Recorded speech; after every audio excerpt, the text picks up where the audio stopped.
No, metí a puta ruta. Estamos aquí debatiendo qué hacíamos, el que no avanzaba más, pues ya seguimos su marcha hacia arriba.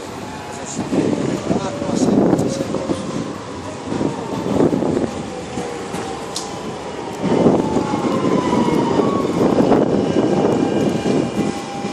Deja de grabar y vete con el grupo porque me están...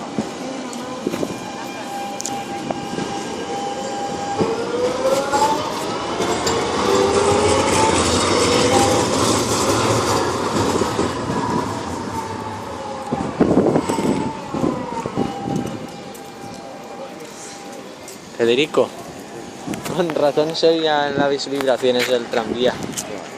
Es que vaya como retumba.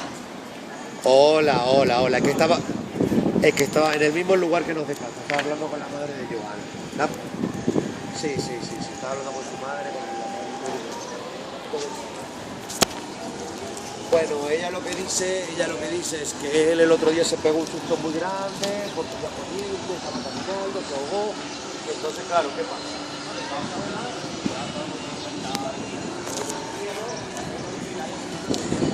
Que al salir de la escuela él no iba a caminar hasta el por decírnoslo, llama a su madre que tengo que resolver una cosa.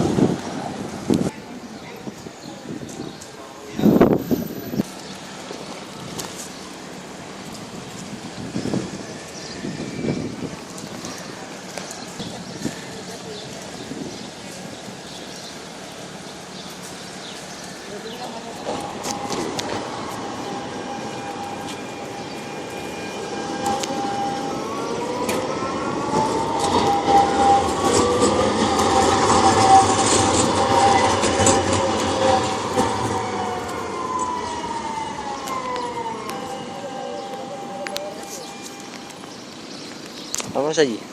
Este irá por lejos.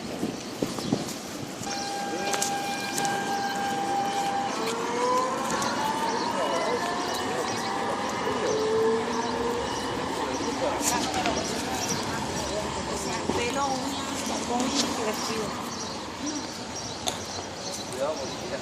Ay, amigo, no sabes nada más de ella. Te queda con la ganas de mirar o te arriesgas a que te partan la cabeza. Sobre todo porque hay ciertas culturas donde si eres mirado o mirada, que llega muy mal.